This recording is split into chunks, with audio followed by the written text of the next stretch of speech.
Welcome to our next video of RDS Tech tutorial. আমি আগেও যেমন তোমাদের পিরিয়ডিক টেবিলটা পড়াচ্ছিলাম, তো সেইটারই এটা কন্টিনিউয়েশন একটা ভিডিও। তো আমি রাহুল পোদ্দার তোমাদের কেমিস্ট্রি পড়াবো। তো চলো আজকে ভিডিওটা স্টার্ট করা যাক। তো আগে আমরা লাস্ট যে টপিকটা পড়েছিলাম সেটি হলো ভ্যালেন্সি। ভ্যালেন্সি রেটের সমস্ত জিনিস আমি বলেছিলাম। এবার আর একটু ডিটেলসে চলে যাই, পিরিয়ডিসিটি বা পিরিয়ডিক টেবিলের আর একটু ডিটেলসে আমরা আসি। সেটা কিভাবে হবে? প্রথম যে টপিকটা আজ আমরা পড়বো সেটা হলো পিরিয়ডিক প্রপার্টিস। প্রতিটা জিনিসের যেমন কয়েকটা বৈশিষ্ট্য থাকে, তেমনি পিরিয়ডিক টেবিলেরও কয়েকটা বৈশিষ্ট্য আছে। আর সেই প্রপার্টিস গুলো আজ আমরা একটু ডিটেলসে আলোচনা করব। তো চলো আজকে ভিডিওটা স্টার্ট করা যাক। আশা করব তোমরা আমাদের সাপোর্টে আছো, আমাদের সমস্ত কিছু বুঝছো তোমরা, এবং যতটা আমরা চেষ্টা করছি তোমাদের অ্যাপ্রোচ করার, আশা করব তোমরা ততটাই চেষ্টা করছো আমাদের সঙ্গে অ্যাডজাস্টমেন্ট করার। আর একটা জিনিসের জন্য একটু ক্ষমা চেয়ে নেবো, হয়তো আমাদের ব্যাকগ্রাউন্ডটা খুব একটা ভালো না, কিন্তু আমরা চেষ্টা করি ছাত্রদের যথেষ্ট শিক্ষা দান করতে। তো চলো স্টার্ট করা যাক। The properties of elements which are directly or indirectly related to its electronic configuration and shows a regular gradation as we move across a period from left to right or down the group from top to bottom are called periodic properties. এটা আমি general একটা reading দিলাম, এবং এটা হচ্ছে periodic properties এর একটা basic definition. Please note down it. All the students are requested to note down the topics given in our board. Try to understand. এই টপিকটা তোমরা নোট ডাউন করে নাও, এবং অবশ্যই এটা একবার ইজিলি এবং গুড ভালোভাবে রিডিং দেবে, তাতে আমার মনে হয় তোমাদের পড়াটা আরো বেটার হবে। তো পিরিয়ডিক প্রপার্টিস কি?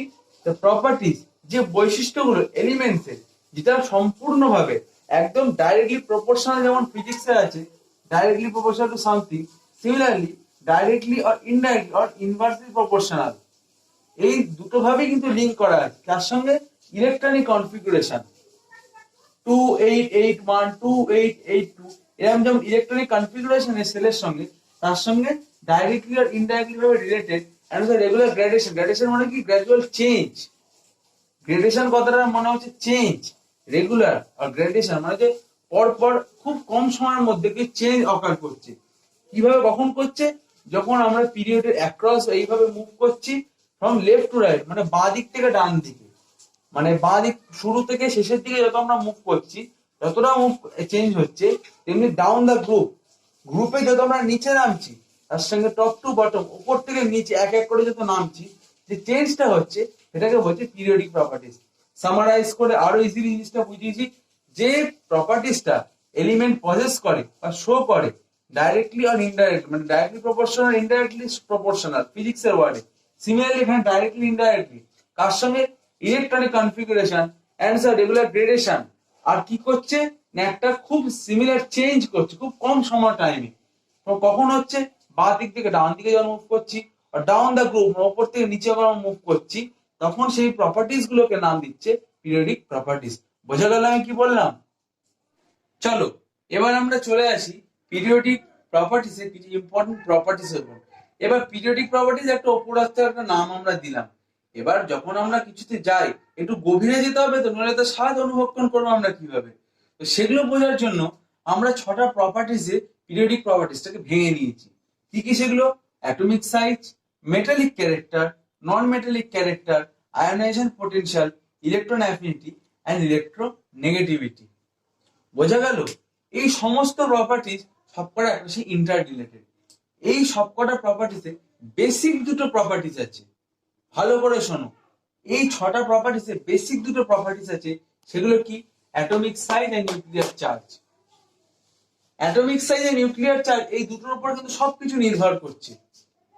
একই অপরের সঙ্গে একটা একই সূত্রে বাঁধা। বোঝা গেল? প্রথমে আমরা যেটা চলে আসবো এটা হলো অ্যাটমিক সাইজ। অ্যাটমিক সাইজ জিনিসটা কি? ওপর থেকে যখন আমরা নিচে যাচ্ছি তখন কি হচ্ছে? অ্যাটমিক সাইজটা বাড়ছে। অ্যাটমিক সাইজ বাড়া মানে কি? নাম্বার অফ সেলস ইনক্রিজ করছে। এগুলো যা বলছি নোট ডাউন করে নাও। অ্যাটমিক সাইজ বাড়া মানে নাম্বার অফ সেলস ইনক্রিজ করছে। যত সেলস ইনক্রিজ করছে তত নিউক্লিয়াস থেকে আউটার মোস্টের ডিস্টেন্স বাড়ছে। আর আমরা জানি যত ডিস্টেন্স বাড়বে তত আস্তে আস্তে নিউক্লিয়ার চার্জটা কমছে, ওটা from top to bottom down the group nuclear charge কমছে, আর from across the group nuclear charge বাড়ছে এবং অ্যাটমিক সাইজ কমছে। বোঝা গেল আমি কি বললাম? এরপর একটা এক্সাম্পল আমরা চলে আসি, fluorine, chlorine, bromine, iodine. Fluorine, chlorine, bromine, iodine এক এক করে কিন্তু বাড়ছে, তার সঙ্গে কিন্তু নিউক্লিয়ার চার্জ ডিক্রিজ করছে, তার সঙ্গে অ্যাটমিক সাইজটা ইনক্রিজ করছে। এই অ্যাটমিক সাইজকে আমরা কিন্তু অ্যাটমিক রেডিয়াসও বলতে পারি। রেডিয়াস কিন্তু এখানে প্রযোজ্য, এই কথাটা এখানে বোঝা গেল। এরপরে আমরা চলে আসবো মেটালিক ক্যারেক্টার। মেটালিক ক্যারেক্টার কি হবে? The tendency of the element to show a positive charge in its outermost shell is known as its metallic character. বোঝা গেল আমি কি বললাম? Tendency of an element to show positive charge in its outermost orbital is called its metallic character. কিভাবে metallic character বাড়ছে? যত metallic character বাড়বে positivity বাড়বে। পজিটিভিটি বাড়া মানে কি? অ্যাটমিক সাইজটা ডিক্রিজ করছে, আর তার সঙ্গে কি নিউক্লিয়ার চার্জটা ইনক্রিজ করছে। তো metallic character across the period আস্তে আস্তে বাড়ছে এবং ডাউন দ্য গ্রুপ আস্তে আস্তে কমছে। মানে টপ টু বটম কমছে, এটা বাড়ছে। বোঝা গেল কি বললাম? এরপর চলে আসি নন মেটালিক ক্যারেক্টার। নন মেটালিক কথাটাই যখন আমাদের মাথায় আসবে, এই চিন্তাটা আমাদের মননশীলতায় ধরা পড়ে, এটা হচ্ছে নেগেটিভিটি। নন মেটাল কখন হয়? যখন নেগেটিভিটিটা বাড়ছে। মানে আস্তে আস্তে ধরো ইলেকট্রন অ্যাড হচ্ছে, ইলেকট্রন অ্যাড মানে কি? নেগেটিভিটি বাড়ছে, ইলেকট্রন আমরা জানি নেগেটিভলি চার্জ, তার সঙ্গে নন মেটালিক ক্যারেক্টারটা বাড়তে থাকছে আস্তে আস্তে। কি হচ্ছে? গ্রুপ 14 আমরা জানি carbon, silicon, germanium, stannous and plumbum মানে lead। তো কি হচ্ছে? আস্তে আস্তে যখন from left to right, as we move from the across the period from left to right, the non-metallic character increases। বোঝা গেল? আস্তে আস্তে যখন অ্যাটমিক সাইজটা বাড়ছে আর তার সঙ্গে সঙ্গে নিউক্লিয়ার চার্জ কমছে, তো কি হবে? নেগেটিভিটি বাড়ছে। তো আস্তে আস্তে নিচে যখন নামছি আমরা জানি নন মেটালিক ক্যারেক্টার বাড়তে থাকছে, কারণ মেটালিক ক্যারেক্টার কমছে। তো মেটালিক ক্যারেক্টার কম মানে নন মেটালিক ক্যারেক্টার বাড়ছে, আর অ্যাক্রস দ্য পিরিয়ড অ্যাটমিক সাইজটা কমছে, নিউক্লিয়ার চার্জ বাড়ছে, মানে নন মেটালিক ক্যারেক্টার কমতে আসছে। বোঝা গেল আমি কি বললাম? এবার আমরা চলে আসি আয়োনাইজেশন পোটেনশিয়াল। এরপর আমরা চলে আসি আমাদের ফোর্থ প্রপার্টিতে, এটা হলো ionisation potential. The energy required to remove an electron from neutral gaseous atom to convert it into positively charged gaseous ion is known as its ionization potential। সেই জিনিসটা কি? আমরা তো ইংলিশে অনেক কিছুই বলছি, এবার বাংলায় তো কনভার্ট করতে হবে। সেটা কি রকম? মানে একটা ইলেকট্রনের যে এনার্জি, এটা রিমুভ করার জন্য একটা নিউট্রাল গ্যাসিয়াস অ্যাটম আছে, মানে সেখানে পজিটিভ নেগেটিভ ইকুয়াল, সেখান থেকে একটা পজিটিভলি ইলেকট্রনের সংখ্যা কমছে মানে পজিটিভিটি বাড়ছে, কনভার্ট করার জন্য যেই পরিমাণ এনার্জি লাগছে সেটাকে আমরা বলি আয়োনাইজেশন পোটেনশিয়াল। বোঝা গেল? এইখানে দুটো যে প্রপার্টিজ, অ্যাটমিক সাইজ আর নিউক্লিয়ার চার্জ, কিভাবে ডিপেন্ড করছে। আয়োনাইজেশন পোটেনশিয়াল কিভাবে হচ্ছে? একটা এক্সাম্পল আমি lithium, beryllium, boron, carbon, nitrogen, oxygen, fluorine, neon. Lithium, beryllium, boron, carbon, nitrogen, oxygen, fluorine, neon পরপর আস্তে আস্তে বাড়তে থাকছে। বোঝা গেল? আমি কিন্তু এখানে একটা করে একটা এক্সাম্পল দিয়ে দিচ্ছি, তাই মানে এই নয় যে এইটাই পরীক্ষা আসবে। সিমিলার টাইপ এক্সাম্পল তোমাদের নোটসে, হ্যান্ড রিটেন নোটসে আমি দিয়ে দেবো, যেটা তোমরা ফলো করবে। তার সঙ্গে তোমরা আমার নোটসটা ফলো করলে আর এটার সঙ্গে রিলেট করলে আশা করি আর কিছু লাগবে না। যেহেতু আমরা যে ভিডিওটাকে একটা সীমিত সময়ের মধ্যে আনার জন্য, তোমাদের কাছে আরো বেশি অ্যাট্রাকটিভ এন্ড অ্যাপ্রোচেবল করার জন্য আমরা ভিডিওটা শর্ট করে দিয়েছি। কিন্তু তাই বলে এই না যে তোমাদের পড়াশোনার কোনো ফাঁকি আমরা রেখেছি। তার জন্য আমরা হ্যান্ড রিটেন নোটস প্রোভাইড করছি, এই ভিডিও ডেসক্রিপশন বক্সে তোমরা সেটা চেক করে নেবে। বোঝা গেল আমি কি বললাম? আয়োনাইজেশন পোটেনশিয়াল কিভাবে বাড়ছে, ধরো একটা আমি মুখেই বলে দিচ্ছি, লেখা আছে ওখানে বুঝিয়ে যাবে, বুঝতে পারলে? ওখানে রিলেট করো তোমরা আমি কি বলছি। একটা নিউক্লিয়াস আছে, তারপরে শেল, ভ্যালেন্স শেল আছে, valence shell, outermost shell, তারপরে পরপর শেল আছে। এবার আউটার মোস্ট শেল থেকে একটা ইলেকট্রন আমরা রিলিজ করে দিলাম, এতে কি হচ্ছে? আস্তে আস্তে কমতে থাকছে। যত জিনিসটা ডিক্রিজ করছে, আমরা জানি কি অ্যাটমিক রেডিয়াসটাও ডিক্রিজ করছে। Atomic radius, atomic size decrease করার সঙ্গে কি হচ্ছে? নিউক্লিয়ার চার্জ ইনক্রিজ করছে। কারণ সেন্টার থেকে এইটা বেশি নিয়ে এইটা বেশি অ্যাট্রাক্ট করবে নাকি এইটা বেশি অ্যাট্রাক্ট করবে? বোঝা গেল? এইটার থেকে এইটা বেশি অ্যাট্রাক্ট করবে, কম কম করবে। কেন? এটা নাম্বার অফ সেলস ইনক্রিজ করছে, অ্যাটমিক রেডিয়াসটা ডিক্রিজ করছে। মনে রাখবে অ্যাটমিক সাইজ আর নিউক্লিয়ার চার্জ এই দুটো হচ্ছে inversely proportional. as nuclear size increases atomic size decreases, as atomic size increases nuclear charge decreases. চলো এরপর আমরা চলে আসি আমাদের নেক্সট প্রপার্টিতে, ইলেকট্রন অ্যাফিনিটি। ইলেকট্রিক জিনিসটা কি? এই তিনটে হলো আমাদের মেন প্রপার্টিজ। এই তিনটে যদি না বোঝো তাহলে কিন্তু খুব অসুবিধায় পড়বে। বোঝা গেল কি বললাম? এরপরে আমরা ফিফথ প্রপার্টিতে চলে আসি। বারবার বলছি এই তিনটে প্রপার্টি কিন্তু মেন প্রপার্টিজ, এইগুলো যদি না বোঝো কিছুই বুঝতে পারবে না। আর সবচেয়ে প্রিন্সিপাল প্রপার্টিজ হচ্ছে অ্যাটমিক সাইজ আর নিউক্লিয়ার, সমস্ত কিছু প্রপার্টিজ এর উপর নির্ভর করছে। এই দুটো পয়েন্টের উপর সমস্ত কিছু নির্ভর করছে। আমার নোটটা আমি পরিষ্কারভাবে সব লিখে দেবো, তোমরা জাস্ট মিলিয়ে নেবে এবং নোট ডাউন করে নেবে এবং সেটা খুব মনোযোগ সহকারে পড়ো। এরপর আমরা চলে আসবো ইলেকট্রন অ্যাফিনিটি। এখানে আমি একটা example, lithium sodium potassium rubidium. Lithium sodium potassium rubidium, যত নিচে আমরা যাচ্ছি তত আস্তে আস্তে ইলেকট্রন অ্যাফিনিটিটা কি হচ্ছে, আস্তে আস্তে বাড়ছে। আর যত অ্যাক্রস দ্য গ্রুপ আমরা যাচ্ছি পিরিয়ডিক ইলেকট্রন নেগেটিভিটিটা আস্তে আস্তে কমে আসছে। কিংবা ইলেকট্রন নেগেটিভিটি জিনিসটা কি? ইলেকট্রন নেগেটিভিটি হচ্ছে the amount of energy released while converting a neutral gaseous ion into a negatively charged gaseous ion or anion by addition of an electron is known as electron affinity. বারবার মনে রাখবে addition of electron কথাটা কিন্তু খুব important. যদি সেই ওয়ার্ডটা না থাকে পুরো জিনিসটা কিন্তু ভুল হয়ে যাবে। কি হচ্ছে জিনিসটা খুব সরলভাবে আমরা বলি, যেই পরিমাণ এনার্জি লাগছে, ভালো করে শোনো, যেই পরিমাণ এনার্জি লাগছে একটা নিউট্রাল গ্যাসিয়াস অ্যাটমকে একটা নেগেটিভলি চার্জ গ্যাসে কনভার্ট করার জন্য, কিভাবে হচ্ছে, কখন নেগেটিভিটি বাড়বে, যখন আস্তে আস্তে ইলেকট্রন ঢুকবে আস্তে আস্তে, মানে ইলেকট্রন সংখ্যা বাড়িয়ে নেগেটিভিটি যখন বাড়াচ্ছে, একটা নিউট্রাল পজিটিভ অ্যাটম থেকে যখন আমরা একটা নিউট্রাল নেগেটিভলি চার্জ গ্যাসিয়াস আয়নে কনভার্ট করছি, অ্যাটম না আয়ন কথাটা মাথায় রাখবে, যেই পরিমাণ এনার্জি লাগছে তাকে আমরা বলে হচ্ছে ইলেকট্রন অ্যাফিনিটি। এরপর আমরা চলে আসি আমাদের সিক্স এন্ড লাস্ট প্রপার্টি। এটা কি? Electron negativity. এটা কি? a tendency of an atom in a molecule to attract shared pair of electrons towards itself is known as electron negativity. মানে কি? একটা অ্যাটমের যে প্রবণতা, টেন্ডেন্সি মানে প্রবণতা, একটা নেগেটিভলি চার্জ ইলেকট্রন তাকে নিজে থেকে টানার যেই পরিমাণ প্রবণতাটা হচ্ছে তাকে আমরা বলবো ইলেকট্রন নেগেটিভিটি। মনে রাখবে এটা কিন্তু এনার্জি হচ্ছে আর এটা কিন্তু প্রবণতা, এই দুটো কিন্তু আলাদা। এনার্জি কিন্তু এখানে লিখলে কেটে জিরো। বারংবার বলছি ইলেকট্রন অ্যাফিনিটি কিন্তু প্রবণতা, টেন্ডেন্সি মানে হচ্ছে প্রবণতা, আর এই ক্ষেত্রে কিন্তু নাম মানে কতটা হচ্ছে তোমার, এই ক্ষেত্রে কিন্তু প্রবণতা হচ্ছে, এই ক্ষেত্রে হচ্ছে এনার্জি। এই দুটো কিন্তু তোমরা ভালোভাবে বুঝবে। এখানে আমি একটা example, hydrogen lithium sodium potassium rubidium caesium. Hydrogen lithium sodium potassium rubidium caesium, মানে যত আমরা নিচের দিকে যাচ্ছি আস্তে আস্তে আস্তে আস্তে কিন্তু ইলেকট্রোনেগেটিভিটি বাড়ছে। ইলেকট্রোনেগেটিভিটি কেন বাড়ছে?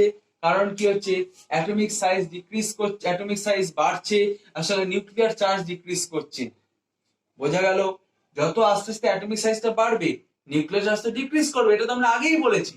সিমিলারলি সেই কারণের জন্য আস্তে আস্তে এটা বাড়তে চলেছে, কারণ কি নিউক্লিয়ার চার্জটা ডিক্রিজ করছে। কারণ যত ইলেকট্রোনেগেটিভিটি কেমন হচ্ছে, একটা অ্যাটম আছে সেখান থেকে যে আরেকটা যে টানার, আরেকটা ধরো এখানে একটা নেগেটিভলি যে গ্যাসের আয়ন আছে, একটা অ্যাটম আছে, সেখানে একটা নেগেটিভ, এটা হচ্ছে মানে ইনকমপ্লিট অক্টেট, মানে এটা হচ্ছে নট ইনকমপ্লিট অক্টেট আছে, আর এটা হচ্ছে কমপ্লিট একটা এ আছে, অ্যাটম আছে। এবার এখান থেকে যে নেগেটিভ চার্জ এখানে যে টানছে, এই টানাটা হচ্ছে কিন্তু ইলেকট্রন অ্যাফিনিটি। আর এখান থেকে যেখানে টানছে যেটা যে প্রবণতা, টেন্ডেন্সিটা শো করছে টানার, এটা কিন্তু ইলেকট্রন নেগেটিভিটি। বোঝা গেল জিনিসটা কি বললাম? এবার আমি টপ টু বটম আবার একবার জিনিসটা বলে দিই, ভালো করে শোনো। নোটে লেখা আছে, হ্যান্ড রিটেন নোটসে, সেখান থেকে নোট ডাউন করে নেবে। অ্যাটমিক সাইজ যত আস্তে আস্তে বাড়ছে তত আস্তে আস্তে নিউক্লিয়ার চার্জ ডিক্রিজ করছে, তো আস্তে আস্তে অ্যাটমিক সাইজটা বাড়ছে, অ্যাটমিক রেডিয়াস বাড়তে থাকছে, মানে down the group atomic size বেড়ে যাচ্ছে, আর down the period atomic size বাড়ছে, আর across the down the group atomic size বাড়ছে, আর across the period atomic size কমছে। মেটালিক ক্যারেক্টার কি?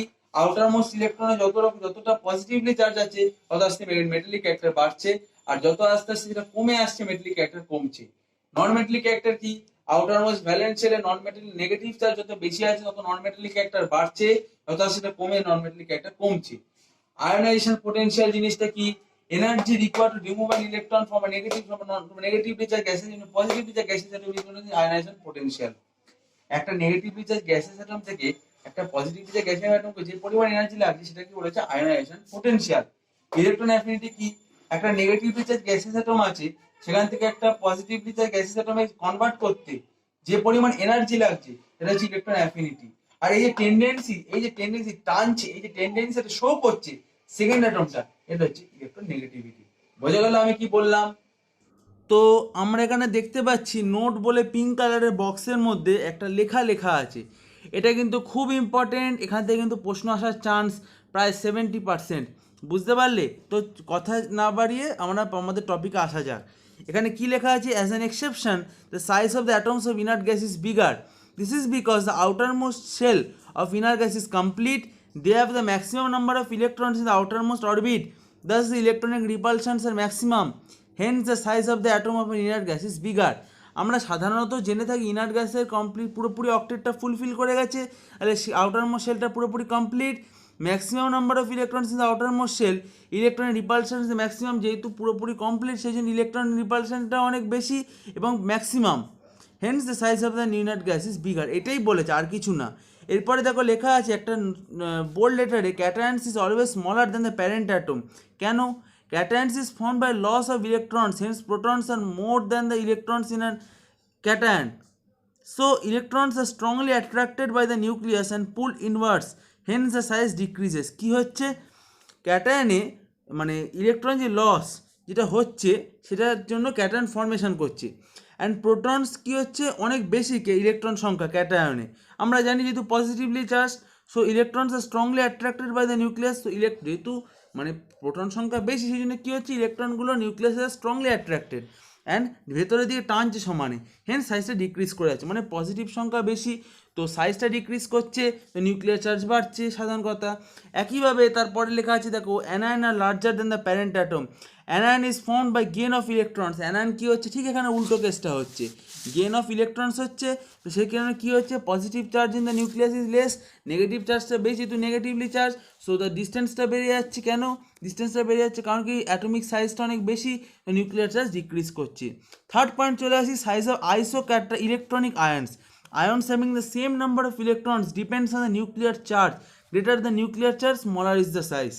এটা সাধারণ ব্যাপার। আয়ন্স having the same number of electron, যে আয়নগুলো এক নাম্বার অফ ইলেকট্রন থাকে তা কিসের ওপর নির্ভর করছে? নিউক্লিয়ার চার্জের ওপর নির্ভর করছে। যত নিউক্লিয়ার চার্জ বেশি হবে তত আস্তে আস্তে সাইজটা ছোটো হয়ে যাবে। বোঝা গেল আমি কি বললাম? তো এখানে আমরা দেখতে পাচ্ছি diagonal relationship. Elements of the second period show resemblance in properties with the elements of the next group of the third period due to a very less electronegativity difference. এখানে কিন্তু লেস ইলেকট্রোনেগেটিভিটি ডিফারেন্স কথাটা খুব important. এখানে কি বলছে? মানে second পিরিয়ডের এলিমেন্টের সঙ্গে থার্ড পিরিয়ডের যে এলিমেন্ট তাদের সঙ্গে একটা ডায়াগোনাল রিলেশনশিপ। ডায়াগোনাল মানে আমরা জানি যে মানে সেকেন্ড পিরিয়ডের যে এলিমেন্ট তার সঙ্গে একটা মানে কোনাকুনি একটা রিলেশনশিপ শো করছে। যেমন পিরিয়ড 2 আর পিরিয়ড 3-তে lithium, magnesium, beryllium, aluminium, boron, silicon, দেখবে একটা মানে কি বলবো একটা সিকোয়েন্সিয়ালি একটা মানে কোনাকুনি বা রিলেশন ক্রিয়েট করছে। এই যে রিলেশন যেটা ক্রিয়েট করছে এটাকে আকারিকভাবে একটা নাম দেওয়া হয়েছে, সেটার নাম ডায়াগোনাল রিলেশনশিপ। বোঝা গেল? এখানে কিছু এক্সাম্পল হলো যেমন lithium, magnesium, beryllium, aluminium, boron and silicon, এগুলো কিন্তু দিয়ে দেবে যদি এক্সাম্পল হিসাবে চায়। এগুলোকে কি বলা হয়? আর ব্রিজ এলিমেন্টও বলা হয়। বুঝলে তোমরা? ভিডিওটা যদি ভালো লেগে থাকে তাহলে অবশ্যই বেল আইকনটি ক্লিক করে সাবস্ক্রাইব বাটনটা ক্লিক করবে এবং তার সঙ্গে লাইক বাটনটা অবশ্যই ক্লিক করবে। আমরা প্রতিদিন একটা করে ভিডিও ছাড়বো, তাতে তোমাদের ভালো হয়। এবং বারংবার একটা কথাই বলছি, আমরা যে স্যার যাই পড়াই না কেন নোটগুলো কিন্তু অবশ্যই করবে এবং খুব মনোযোগ সহকারে পড়বে। এবং বারবার বলতে চাইছি, নোটের বাইরে কিন্তু কিছু আসবে না, এটা তোমাদের আমরা গ্যারেন্টি দিয়ে বলতে পারি। বুঝলে তোমরা?